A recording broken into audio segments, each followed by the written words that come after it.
Dr. Murli was basically R and RV. I have used my extra constitutional rights to label it as assessment of right heart. We'll start with this case. This is story of a 40 years old man, a chronic smoker, normotensive, non-diabetic, was shifted to our hospital from a nearby hospital. ECG showed this. This is basically an evolving kind of an inferior wall. And when you saw the examination, it was 70 millimeters of mercury, systolic blood pressure, bradycardia, hypotension, raised JVP, clear lung fields, S4, systolic murmur at lateral parasternal area. Now the issue was what to do and what was he suffering from. Came to the help, instead of giving him inotropes, should you give him more of fluids? Giving him more of fluids means he's already got a JVP which is full. So where are we? This is the echo which he had, and if you look at this, this is comparatively an issue. This is the left side, this is the right side, hugely dilated RV, and when you saw it, there was some kind of an RV dysfunction also. And more important than that was when you cut across an M mode, you found that there is a delay of the septal contraction. So when you have this dyssynchrony or a paradoxical septal motion in a very hypercontractile LV without bundle branch block, start thinking in terms of RV infarction. So these are certain scenarios where echo comes in very handy whenever you have to deal with clinical conditions, especially like acute pulmonary embolism, acute right ventricular failure, and this is paradoxical septal motion where you find that there is a contraction of the posterior wall and the septum is delayed. What do we do? Can he take more fluids? Can he not take more fluids? Possibly yes. Reason being that this is something where if you look at this, I will freeze it at a frame which is, if you look at this is a frame where there is a tricuspid regurgitation, but it is not showing a very high turbulence. Not high turbulence means that the turbulence, if it is not high, that means the velocity is not high. If the velocity is not high, that means the TR jet velocity is normal. A normal TR jet velocity essentially means that you are dealing with the pulmonary artery pressures which is not bad. So this JVP is because of passive motion, or the RV has become a passive conduit, and these are the patients who do very well with liters of fluid, not hundreds, 200s. But if you look at this, if there was a turbulence, I would have put in a Doppler and seen the pulmonary artery pressures, but a laminar tricuspid regurgitation jet means essentially that the pulmonary artery pressures are fine. Now the problem with the RV is that this is the neglected chamber and it is difficult to evaluate because it's got a very warped kind of a geometry. But these are the desires. If RV could be assessed easily, we would know the extent to which compensatory mechanisms utilized to improve cardiac output, like we did in our case in past. Therapeutic regimes to support RV functions, predicts prognosis more adequately. In essentially for now, more and more people are using ECMOs and left ventricular assist devices, and RV functions are so important because if the RV functions are bad, then you don't need to push, or it becomes a relative. You first improve the RV functions before you put in a left ventricular assist devices, refine your transplant list, and tailor therapy for pulmonary artery pressures. Now, RV and LV are actually Siamese twins with different characters. They have different functions, they have different fiber organizations, different deformation characteristics, and contractility of LV is from base to the apex, whereas RV there is a reverse gradient. So that creates a little bit of challenge because our orientation all the time is LV, and actually all of us, regardless of what specialty we follow, all of us are obsessed with LV. So how should we assess RV function? This was the first time discussed in European Heart Journal, and you have to discuss it in so many terms. Measures in current clinical practice are contaminated for all practical purposes. Amount of work done is insufficient. Calculation of parameters is not always feasible, and tools other than echocardiography, just in case you're not able to sort it out with echo, be shameless to use multimodality imaging. These are the guidelines, and the salient features are that there are certain parameters to be measured, and there are methods to measure. Reference values are there already. Data is insufficient to categorize extent of RV dysfunction. But if you look at this, the size of RA and RV you have to measure, certainly. Of the RV systolic functions, you have to calculate the fractional area change, S prime, TAPSE, at least one of them out of these three, with or without right index of myocardial performance. Systolic pulmonary artery pressures with estimate of RA pressures, additional pressures like pulmonary artery diastolic pressure, RV diastolic functions, these are the ones which you should use. Now these are the dimensions of the right heart. So from base, if you measure, if in end, always take it in end diastole, and how do you measure end diastole is, you have to have your cursor at the peak of R waves. So there is no echo which should be done without ECG. Put it at the R wave and measure from below upwards, it should be 42 millimeters, at mid-level it should be about 35 millimeters, longitudinal it should be 86 millimeters or less. RA enlargement should be again done in end diastole, area should be more than, if it is more than 18 centimeters square, it is abnormal, or the major dimensions more than 53 or 54. These are rough values to be remembered. This is how you take RA measurements. Best is to take it in end diastole. And 4-chamber view is the best. So here you take the maximum, and then this is the longitudinal. RV measures is something again which you best measure in the 4-chamber at the base, at mid-level, and the length of it. Several times you will get the length of it like this, but if it's a banana-shaped RV, then it becomes a little bit of a challenge, and you have to do some things which are more of imagination than truthful measurements. So you have certain views which are known as RV focus views, which is nothing but a 4-chamber. You ascend a space upwards and you will start finding that it's a RV focus view. The relative size of RV compared to LV, you have to see. This is the first impression. The moment you see the echo and you find that the RV is getting larger than LV, you should be concerned, because this should not happen. So if RV is significantly dilated than LV despite measuring within the normal range, it is abnormal.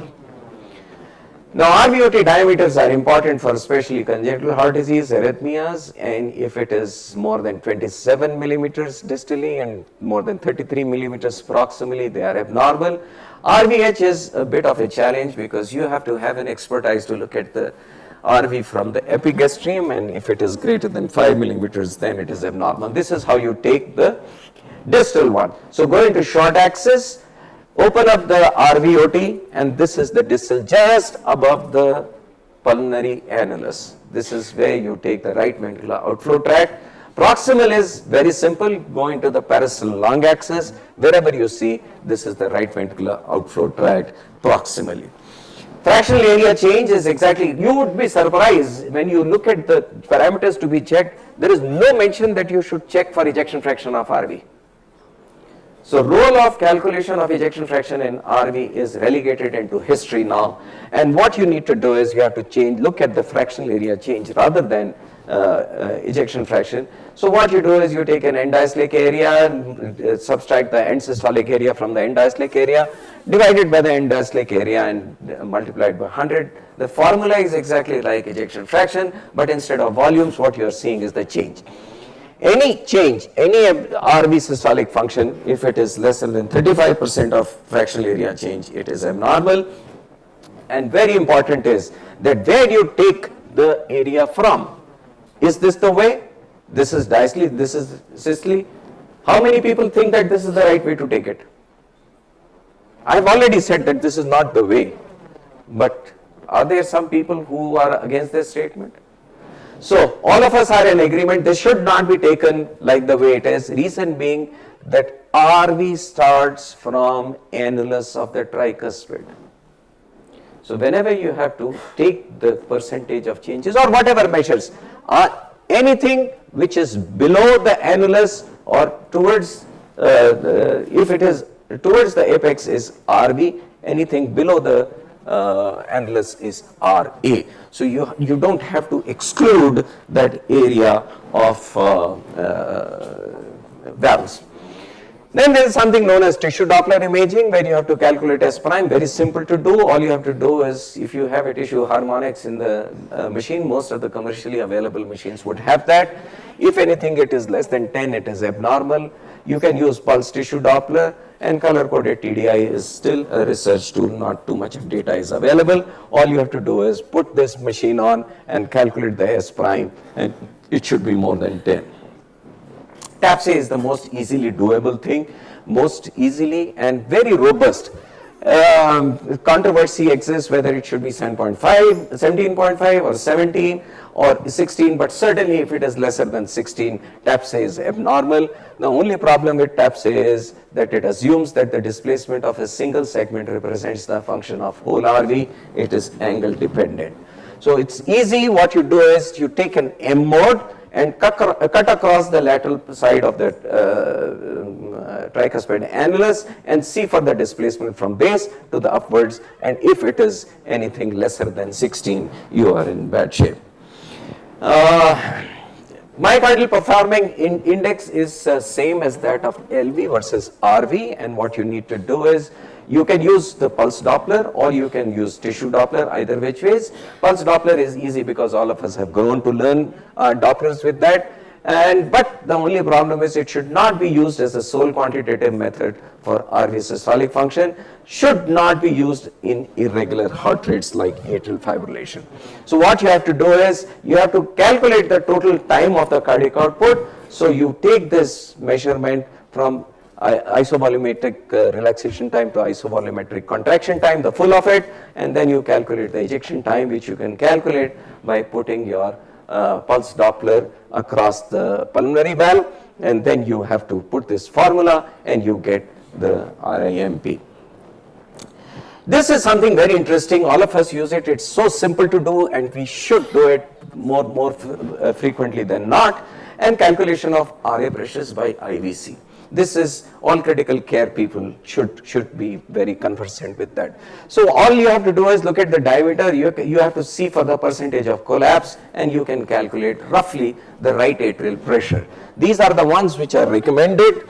For how you do it is you have to have perpendicular to the long axis in end expiration, just proximal to the hepatic vein junction, about 0.5 to 3 centimeter proximal to the RA. If this is RA, then 0.5 to 3 centimeter is the place where you measure it, and then you can calculate pulmonary artery diastolic pressure. I'm going to spend a little more of time in IVC in a little while later, but to just fill up the, just in case I run out of time, pulmonary artery systolic pressure is something all of us use. TR jet alignment is very important. It should not be greater than 20 degrees. Otherwise, you will start having erroneous measures.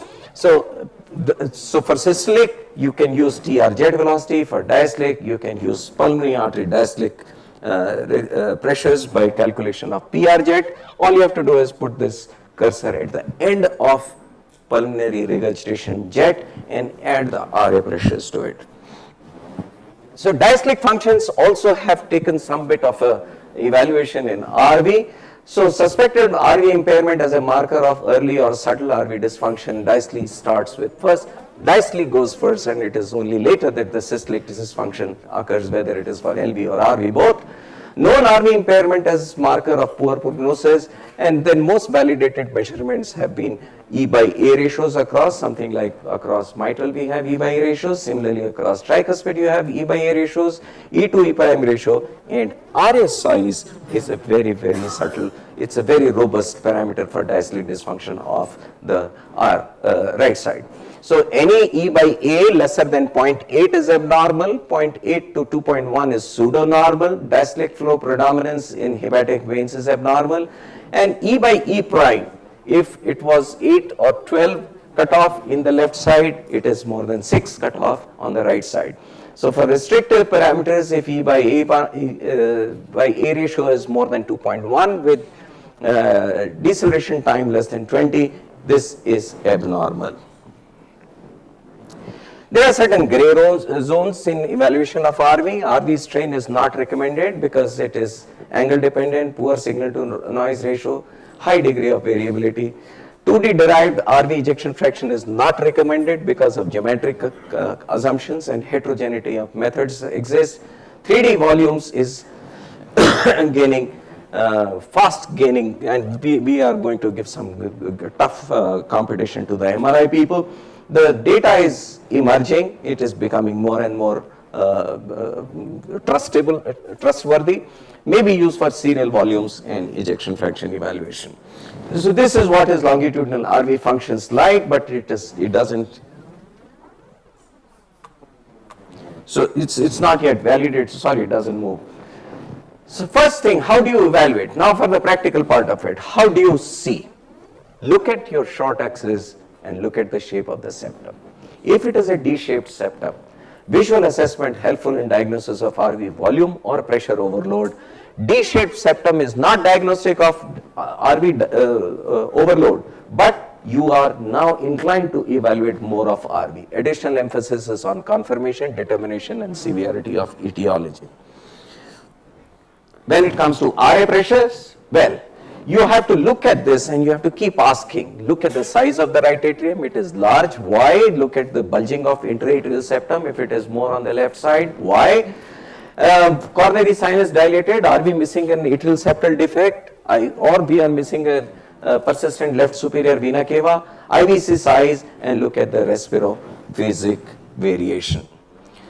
Now this is how you take the RA measurements. This is how you do it, because if you look at this, if you avoid this into the RV, that means your RA is to be starting from the tricuspid annulus. You don't include the valve cooptation line.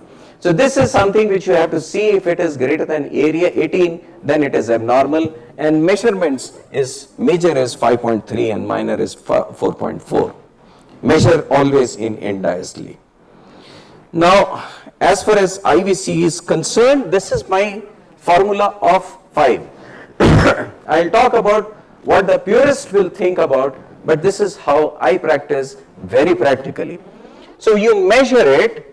If your size of IVC is 5 and percentage of collapse is more than 50%, then RA pressure is less than 5.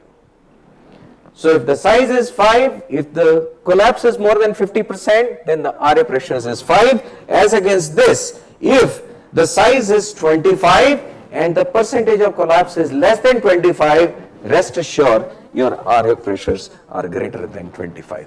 This is a very practical way of calculation of IVC size, but you can do it like this. The purist would want to calculate by M-mode, and more important than that is, if you look at this, this is what the current recommendations are. So the cutoff of IVC is 2.1. If it is greater than 50% with sniff or with inspiration, then the RA pressures are 3. If the IVC is more than 2.1 with less than 50% sniff, RA pressures is 5. Anything borderline is somewhere around 8 millimeters of mercury, but I like my way because I don't have to put my 2.1 or what. Now comes for RA, RV and RA pressures. Nobody is talking about anything these days except mean pulmonary artery pressures. Mean pulmonary artery pressures greater than 25 are abnormal. You can quantitate it by TR jet velocity. Am I running out of time or 1 minute? Okay, then I'll quickly come to, this is how you see for subcostal view and RVH. This is the shape of the RV, which if it is D-shaped LV, then you are concerned about it. And quickly I'll come to 3D, because that is something which bothers us all. There are no geometric assumptions for 3D.